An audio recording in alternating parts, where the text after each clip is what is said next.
Welcome, friends. This is Richard from Lost Arts Radio. We're here with Dr. Gabriel Cousens, who's got some insights to share. We were talking before the show about the basic human problem of addiction to conflict and what's been going on for the last many thousands of years, and why and how that could be reversed and make things better in the current time that we're here. So welcome, Dr. Cousens, and really interested to see where you go with this topic. Hey, thank you, Richard, and it's good to see you. And I'm kind of interested where I'm going to go with this topic too. But first, we're going to do a little dancing for a few minutes and maybe a minute of meditation just to set the table for us. So let's do a little bit of dancing. Opens the heart, integrates the brain, integrates the body. Oh, and it's fun.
Okay, very good.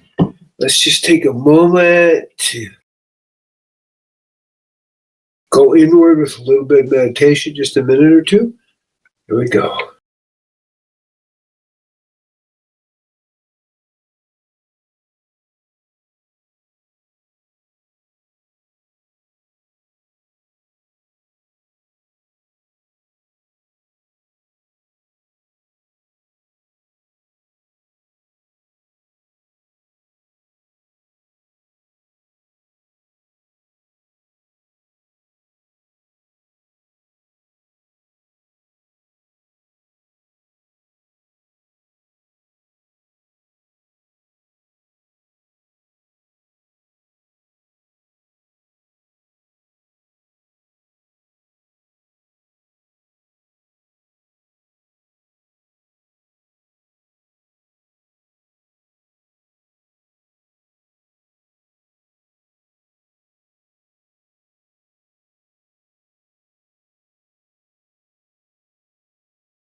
Okay, take a minute to slowly come out of meditation.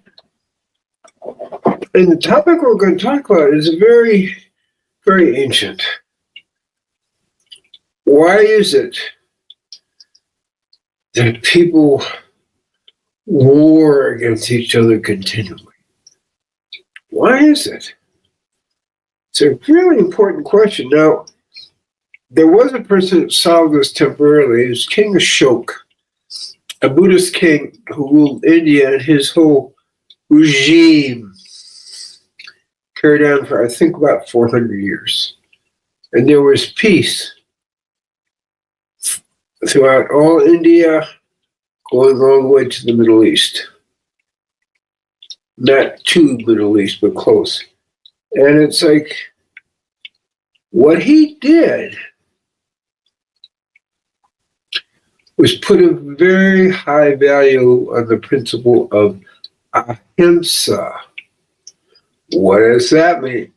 Well, ahimsa means peace, but it also means do no harm. And of course, when you do no harm, you're creating peace. But it's a particular form of creating peace that is very broad. And he brought it into there for, as I say, maybe up to 400 years by teaching it to everyone, by making it the highest value, beyond God, it's the highest value. And it worked. And people began teaching it and spreading it because it actually made life better. I mean, that's a pretty important thing. It made life better. People were happier. They had more wealth. They had, well, I'm going to say more peace, but they had more happiness. And really, the culture increased in terms of its overall quality. So the question is, can it be done? And the answer is yes. That's the first thing you really get, is that this is not an ideal. It's a reality that actually happened through the enlightened guidance of one enlightened king. Now, being enlightened doesn't mean that's going to happen. We have Krishna and Vishnu, Shiva, they were enlightened, but they didn't bring peace. Okay, that's so, but in the same area, he brought peace. Now we look throughout the world, and there are some remnants of this in certain parts of Asia. A real attempt, I'm not saying it's happening because Cambodia had the killing fields of Cambodia, but in those areas, there's still a little bit of the ethos of creating peace, kind of a Buddhist value.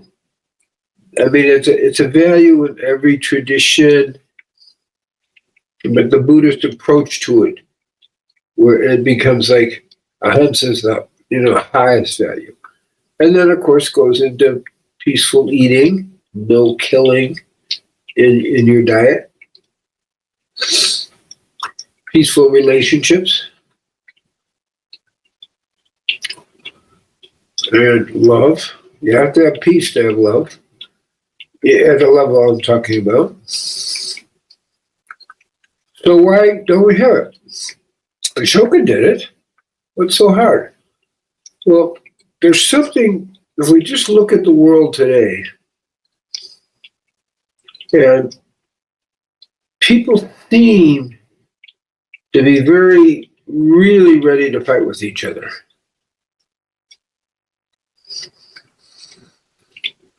And it's like just ready to go. Now we saw with Trump And Zelensky comes to the White House and, okay, Trump said wear respectful clothes, you don't come into military fatigues. I mean, little things like that are really very symbolic of where a person's at. And then he's just wanting to argue, and he didn't really want peace. Kind of, he had to say it. Trump finally says, well, we're done talking. When you're ready for peace, let me know.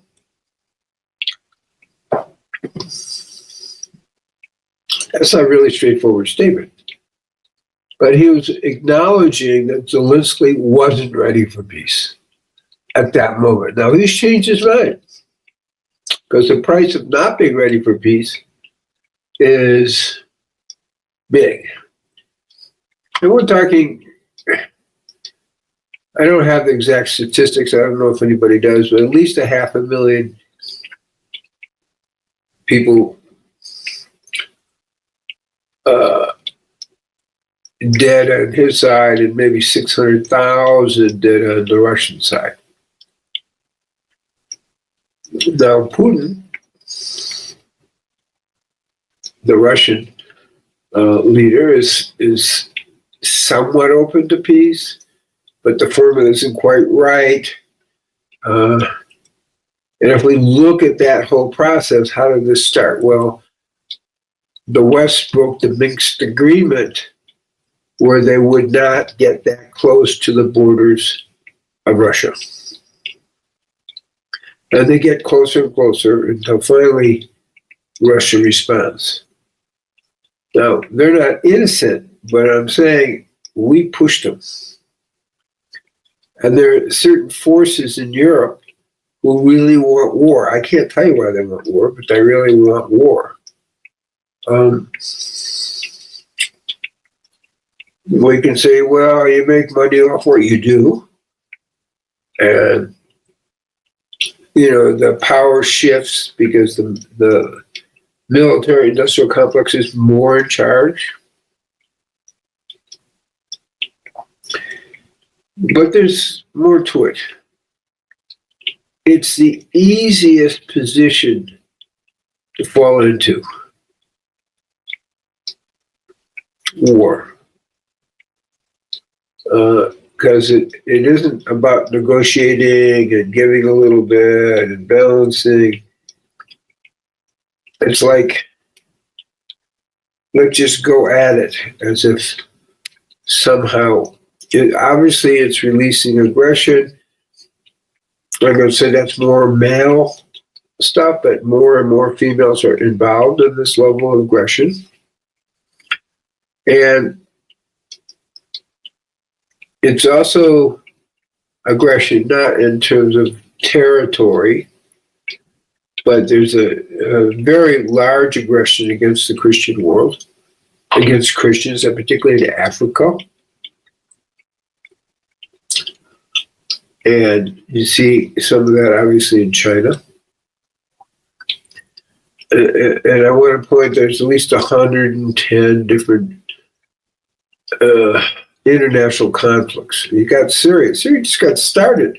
And not more than two hours from here, they started going up there, killing Christians, and a certain group of Muslims who weren't their Muslims. And it's like, why is this happening?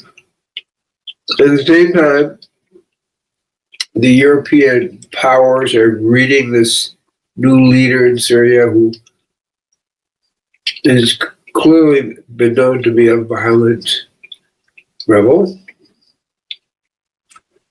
as if he's some kind of peacemaker. It's like, so another thing that happens is there's a tremendous amount of denial about what's going on. People don't want to see what's really happening.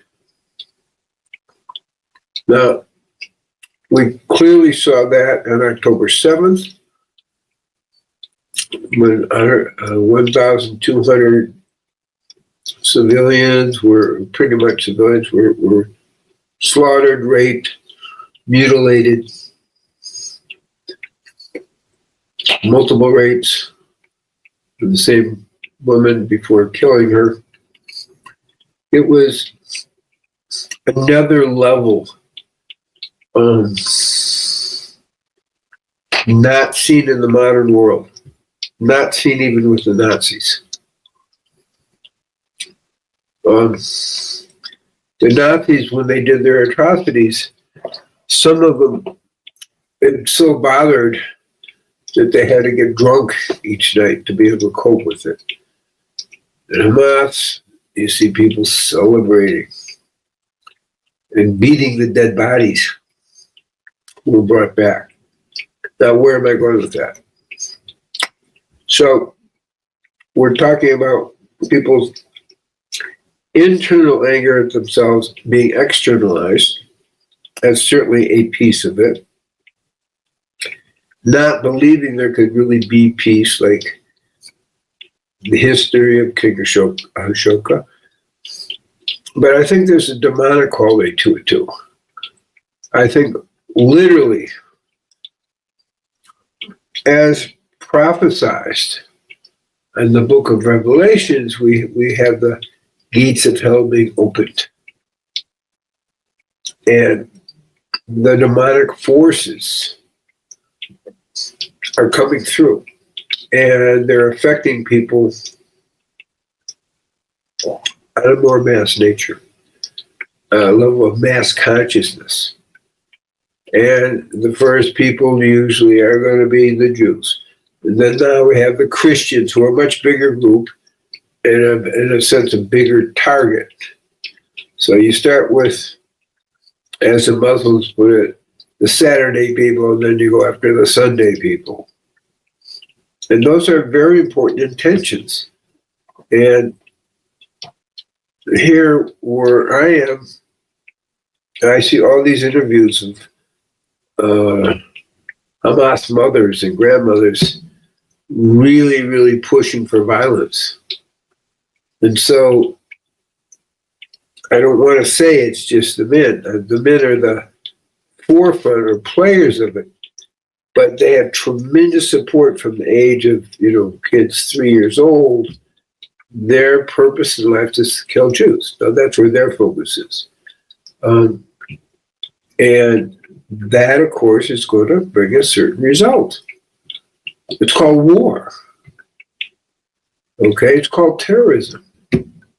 So, if you guide your boat in a certain direction, it kind of ends up in that direction. So we're looking at internal factors, people being angry and not happy, projecting outward, okay? We're looking at cultural factors. People bring up, 1,000 years of cultural wars and different things. And we're looking at demonic factors that I think play a bigger role. I think it's more obvious with Hamas. And I'm even making that distinction and saying that not so obvious with the Germans. They were doing something atrocious, but not necessarily demonic. It's a subtle line. But when people are crazed and all they want to do is kill, I consider that more of a demonic energy coming through. So I've given you different levels of understanding of this, and they're all kind of mixed. Richard, what's your feeling about it? It's a really important issue, Gabriel. And it comes down to the most basic situation that, as you say, people don't want to look at the real conditions here because they're so hellish at the moment and through all of our known history that it's unpleasant to look at. But in order to reverse it and solve the situation, it has to be allowed to look at it and see it for what it is. And at the most basic level, What you've got is spirit beings, meaning all of us, coming into this realm of 3D manifestation, which compared to our original home is like a dream. And Right. you have people compressed into these little physical forms with a million ways of suffering, and all of us coming from the same place. It's easy to just get frustrated and distorted images seen through the mind programs and externalize the cause of the pain rather than see it for what it is. It's easier to attack somebody else. I just looked up King Ashoka. He was from 268 BC to 232 BC. Okay. So Where exactly? throughout all of India, moving more to the Middle East as well, and into Asia as well. I think this comes down like everything to a consciousness issue. Because if Ashoka established peace for a while, why did it go away? Right. So people couldn't hold it. So he was like 40 years, and then his followers were able to hold it for maybe a century or so more, and then people just fell out of tune with it. They couldn't hold the energy. Right. It seems to me that because of who we are, there's a level of consciousness where if someone can reach it, it can spread like a chain reaction, even without any words. Right. The energy is so powerful, and we just don't see it happening, but we've all got that potential. That's why we do the thought form for peace on Sundays, 11:30, 11:15 Eastern Standard Time. That's why we do that. And Now, there are numerous clues that consciousness affects physical reality. right. And it's just they're all limited, and it needs to be taken to the full extent. Now, we see, because we do a peace meditation each Sunday, and then peace 21 meditation at each equinox and solstice, and what we see is that this works. The research shows that when people meditate together, like in Rhode Island, the crime rate went down 43%. Violent crimes, rapes, murders, things like that. As they came back the next summer, went down 49%. That's huge. Right. So and that was with 350 meditators. So they created a thought form for peace that began to affect consciousness. Right. So this is so significant. Why is it that it doesn't expand and keep going? There's strong forces against world population waking up. I'll put it, that's the best I can do. Right. I don't know all these forces, They get profit. As Eisenhower talked about, the industrial war complex. They benefit from this. Militarily, economically, power-wise. And it's like the animal ego. It gets really activated. The ego of domination. Whereas with King Ashoka and the people who followed him, that held for a while between the old egoic forces began to come in.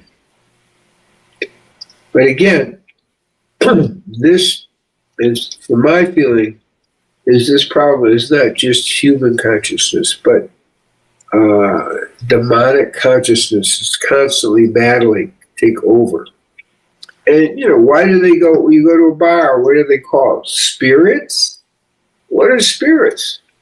Well, when people drink, demonic spirits can take over a person, they fight, and they kill each other. I mean, that's what happens. That's what can happen. And so it's kind of like brewing in the air. And it's like people get something from it. They get a sense of worth getting into a fight. It's And that's kind of how I'm seeing it. I mean, what do you get from, taking a swing at somebody? It's such a low level of dominance or attempted dominance. But I think that's kind of what we're talking about is it comes out of very low self-esteem. very low consciousness, because it all comes down to people trying to feel good, get back to their nature of joy and peace and harmony and Right. beyond description. They want to get back to that. It's a normal impulse. And in the mental illness where you're looking at through the lens of these sick mind programs, you don't see the way to get to it. You see the fake ways, which is domination over other people and war and causing pain to feel powerful. And it doesn't require any work on your part. Right, but it's more than just not working. It's not being conscious of who you are. Well, but that's what I mean by work. It doesn't require any spiritual work. Right. You just act out your feelings at the moment, and if you win your fight, then you feel good about yourself. Yeah, exactly. So this is what we're facing, and it's of concern. We can see it in the world society, not just the U.S. It's happening all over the world. And that's a major concern. And it's increasing, at least for a little while more. Right. Then I think there's going to be a turning point. The Essenes predicted 2,000 years ago that turning point would begin what we would call April 4th. That's soon. That's in a few weeks. A turning point means it doesn't just turn and everything's fine. It begins an upward spiral. It needs the 1,000 years of peace. Needs to begin quickly. Because well, April 4th is coming soon. That's true. How did they figure April 4th when the time calendars were completely different? Well, remember, they're prophetic. And their calendar system was a different calendar system. It was based on the sun and moon. And really moon cycles. And I think that's how they did it, from their prophecy, but they're also moon cycles. It's the first day of Passover, Pesach, which is celebrating the escape from Egypt, the escape from slavery. And so this is another level of escape from the mental slavery of the mind and from violence. Right. But even that level of celebration, Gabriel, involves the celebrating of the killing of the people who are against you. And I'm saying there needs to be something much higher than just the slaughter of the enemies. Well, they weren't really celebrating it. They were celebrating getting out. Right, but Passover has a specific meaning. Well, I'm saying that what they were celebrating, it took 10 plagues for Pharaoh to wake up, to even give him a day to get out of there, is they were celebrating getting free of slavery.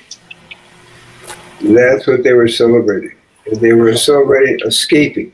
Now, they had a few miracles called the parting of the Sea of Reeds and a few other miracles that occurred. But the main celebration, it was the women who were celebrating, incidentally, first, was being free of being slaves. Right. I'm just saying it needs to be taken to a higher level where we stop celebrating the killing of the enemies and make it universal.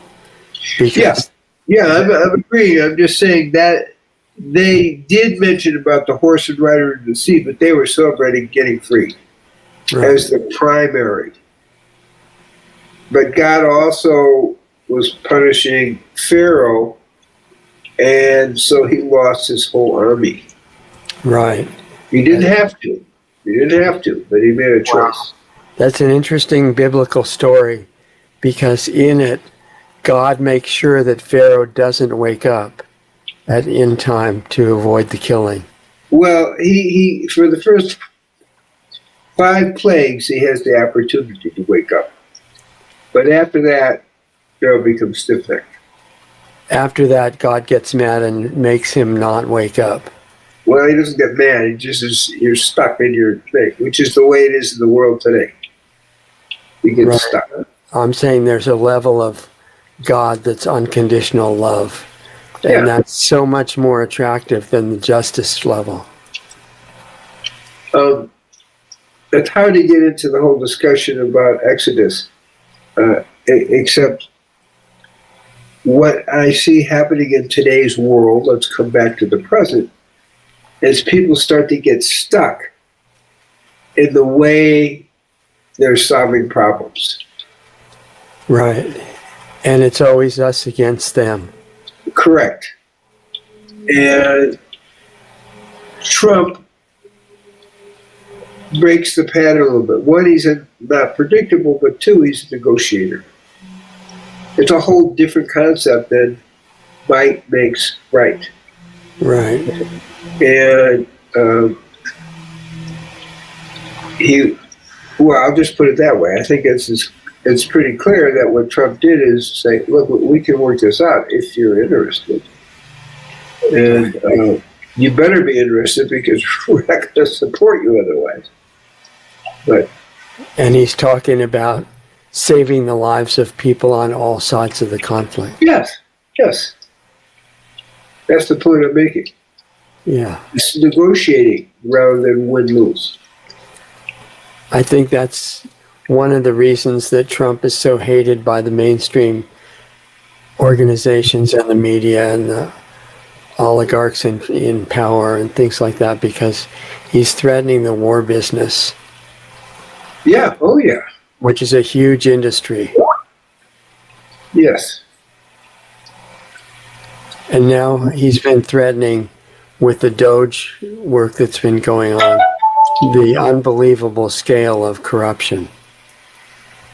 Yes. So he's creating a lot of trouble, and I hope he has pretty good security. It doesn't sound like he does if people are hitting him in the face with microphones. Exactly. And the swatting thing is going on now, too. Right. So I would hope they kind of get that took together. But it doesn't matter. It isn't so perfect, but hopefully we can move towards that perfection. Hopefully. Yeah.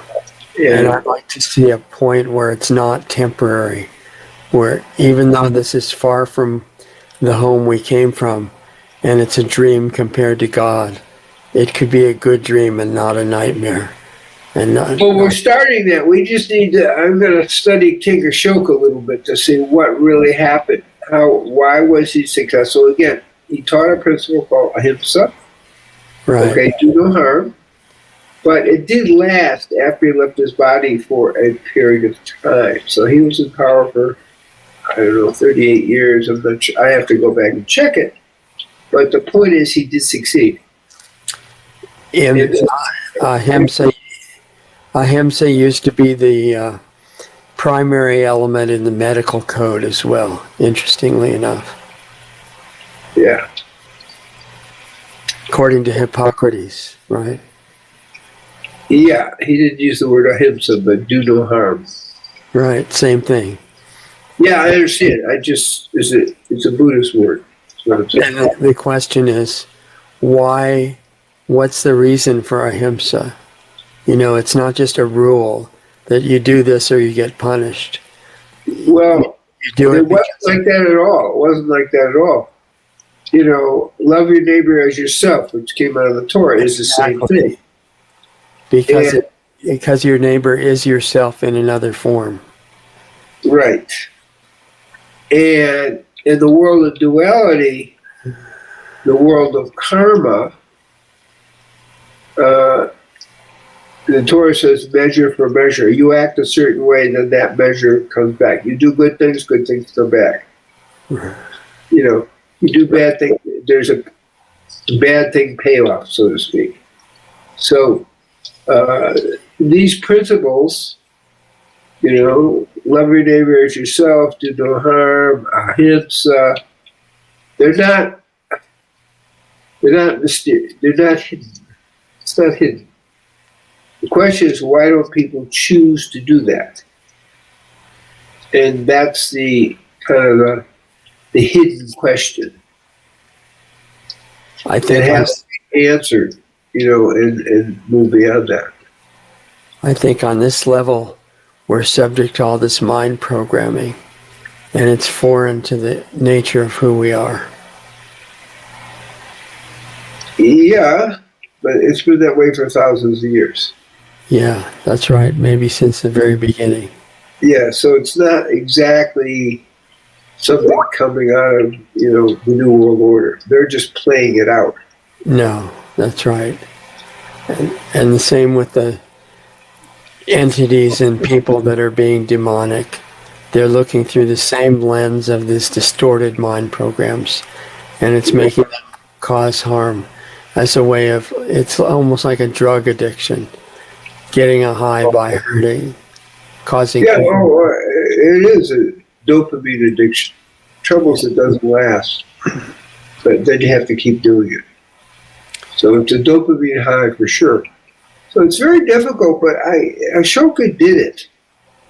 He succeeded, in a huge area beyond India. Right. So he's a model there. I will have to do a little bit of research on that, because he did solve it, but he didn't solve what came after he left his body. And it's hard for people to hold on to that because of the degenerate egoic forces that people get caught into, and of the demonic forces. There is a struggle between light and dark, and in Native American, we say that there's two wolves, the good wolf and the bad wolf. And when one of the chiefs was asked, well, how do you know which one to listen to? He said, you want to listen to the good wolf. Okay? And that's kind of what really is our choice. If we look at it from a spiritual perspective, people have a choice to evolve. They have a choice to evolve. And they can listen to the good wolf and evolve, or listen to the bad wolf and cause misery for themselves and others. And if it were all set, you wouldn't get to evolve spiritually. So the design is for people to want to grow spiritually, because the other way of life is so painful to live. And I think that's kind of what we're talking about in a very real way, is doing that.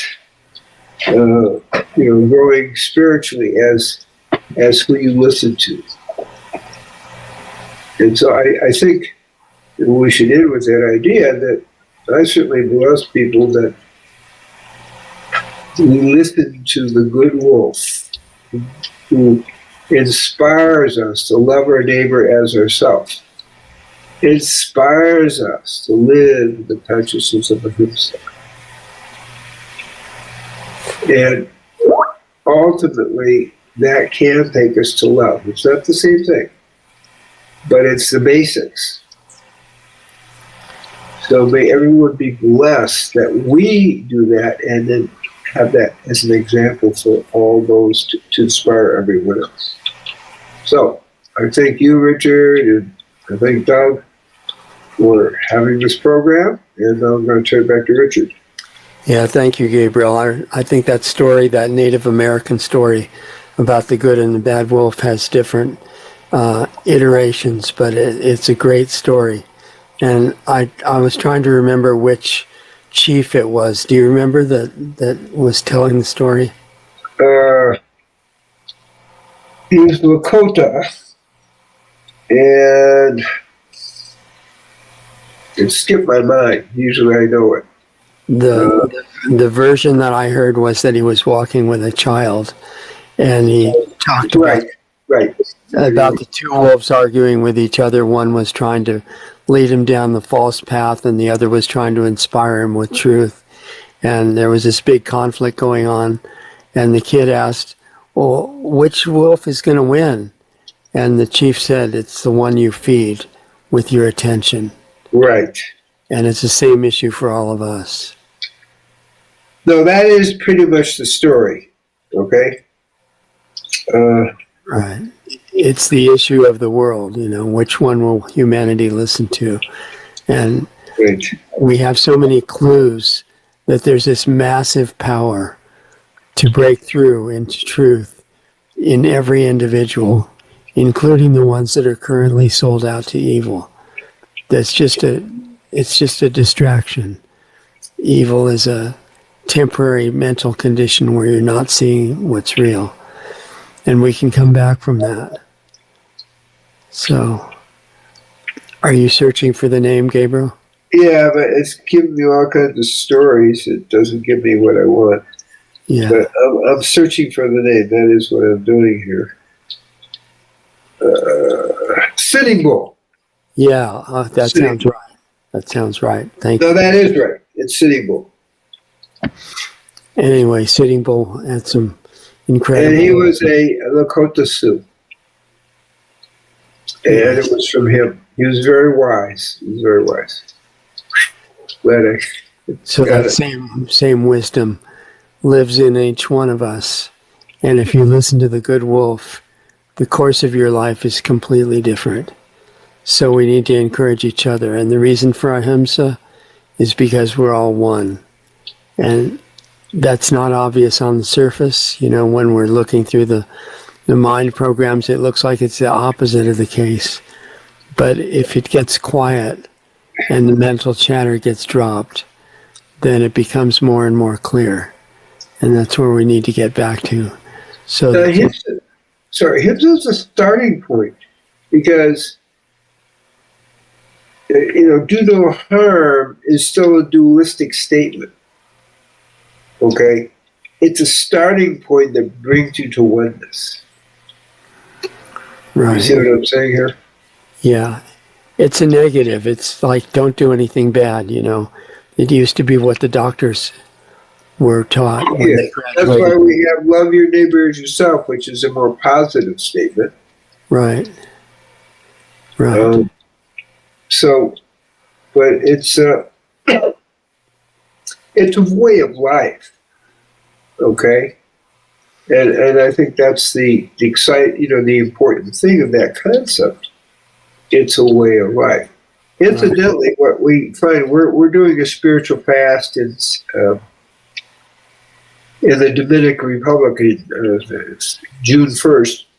And what I find when people fast, like at least a 7-day cycle, is that they, once the mental toxins, and this is an important point, once the mental toxins are clear, which usually happens on day 2 and 3, some days day 4, then people start to understand in the unity. But we actually accumulate mental toxins and emotional toxins that need to be released. And so we see that happening on a regular basis in the spiritual fast. Because it's not just a physical, it's an emotional, mental, and spiritual fast to clear those toxins so that we can feel the oneness. Right. Yeah, fasting has always been the primary means of getting back to a normal state. Right. So I'm just mentioning that because I see that all the time, and we will be doing that in the Dominican Republic June 1st for 9 days. Right. So we're on it now. Now that we're not being tied up with the COVID trip, right? That's my wonderful wife, Shanti. We're going live after 4 years of scaredamics. Yeah. Now, and this is where it is. It's right now by the ocean, by the Mediterranean. Yeah, beautiful place. Yeah, it's nice. All these things are at drcousens.com.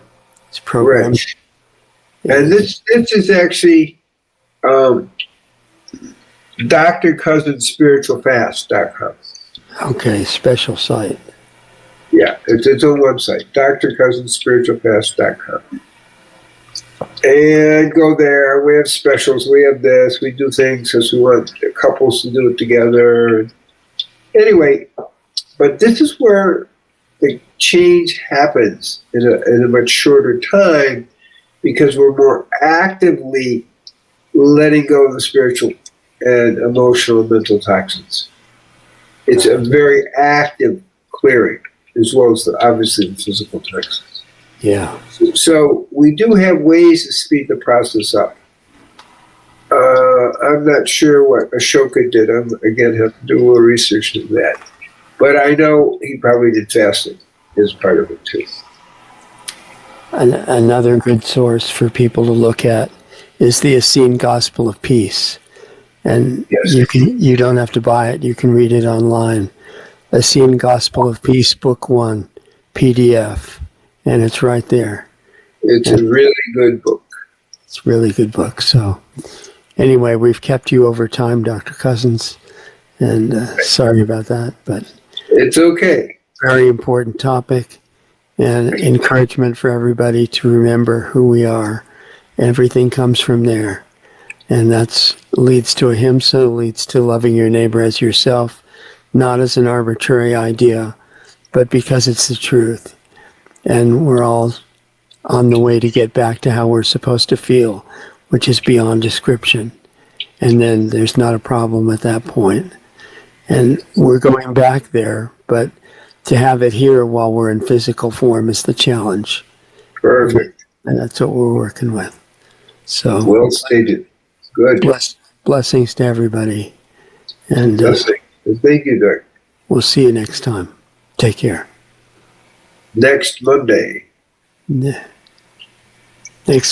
Israel time, but at night.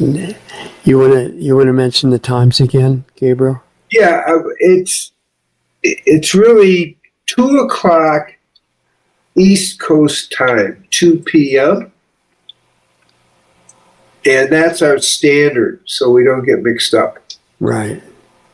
2 p.m. East Coast time. Okay. Take care, everybody. We'll see you then. Blessings.